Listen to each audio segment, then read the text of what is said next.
Happy Wednesday. It's the Car Crazy Guy here from Santa Clarita. Just doing a little update on the 2019 Civic Type R.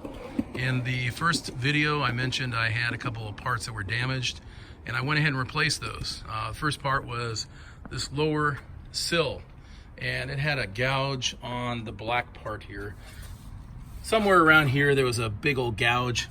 I wasn't happy with it. I'm very picky, so I went ahead and replaced it. Now, the first part I got was from an early build 2017, and it was missing the little bumps inside the gap that spaces this panel and this panel apart.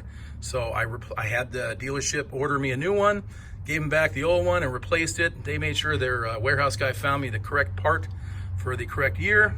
I didn't realize there was a difference, so I have the correct part on now. It was a real pain in the neck to install it, but if you look in here, you'll see those two little white bumps, and those bumps are what space the two panels apart where the original one was missing. And now installing it in both cases was kind of a pain in the neck. Now, to get them off, you have to take off about 5 clips that are underneath here, and those are kind of a headache to get off. But once you get those off, you open the doors and you slide. This whole thing just goes this way, and it's easy to get off. And then after that, you just pull it straight towards you. But putting it on is a pain because you can't reinstall it the same way you took it off. You have to push it in straight in, and that's where this gets in the way, this little vent area. Somehow I got it in place, clicked everything in, voila, perfect. Came out nice, looks great.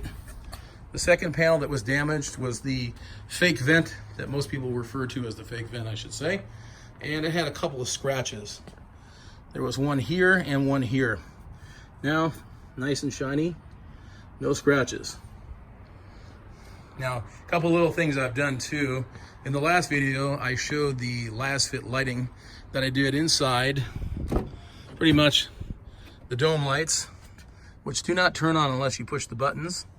And you have the interior light here. So these lights here that are under here, you have to push them in to get them to turn on. They just don't turn on, unfortunately. They look great. They're really bright. Last fit, thanks for sending them to me. If you get a chance, check out the link in the description below. You can get 10% off your purchase as well.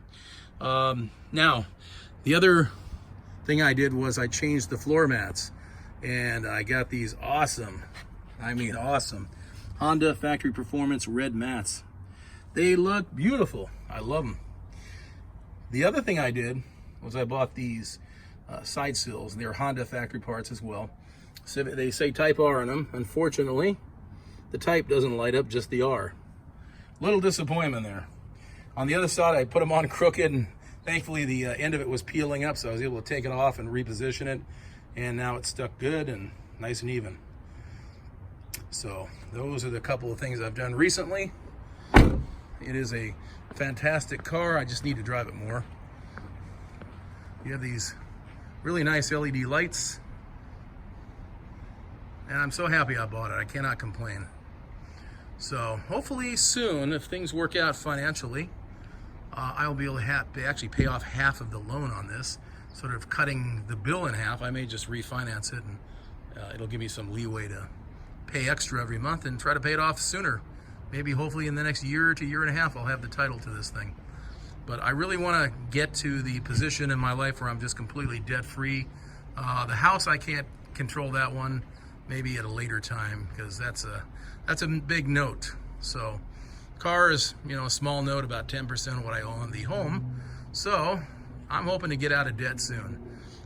For those who are interested in buying a car, I suggest you save up your money and just continue to drive your old car, such as this red Hotmobile or even my neighbor's old van.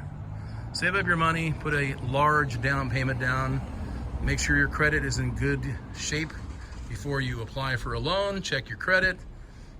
Just make sure you're in a good position before you buy anything, because you don't want to overextend yourself. And I unfortunately made the mistake of overextending myself, and anyways, I was able to pull myself out of it because I just sold an investment and paid off a couple of bills, including those 2 cars in the garage, which no longer are a financial burden to me any longer. And now I have the title, and it's so much nicer to sort of relax when you lay your head down and go to sleep. But yes, definitely play your cards right. Make sure you're in a good position before you really buy anything. and you will not be in a bad position. And you may not have the money at some points in time, and it might put a hardship on you. So don't do it if you can't, but just be smart.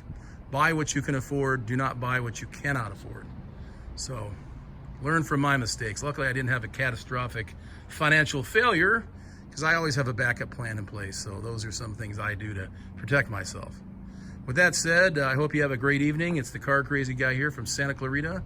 And we are now finally getting into fall, and it's getting cool outside. So more videos to come because it's been really hot out here and I just didn't want to come out. So take her easy, and I'll see you soon.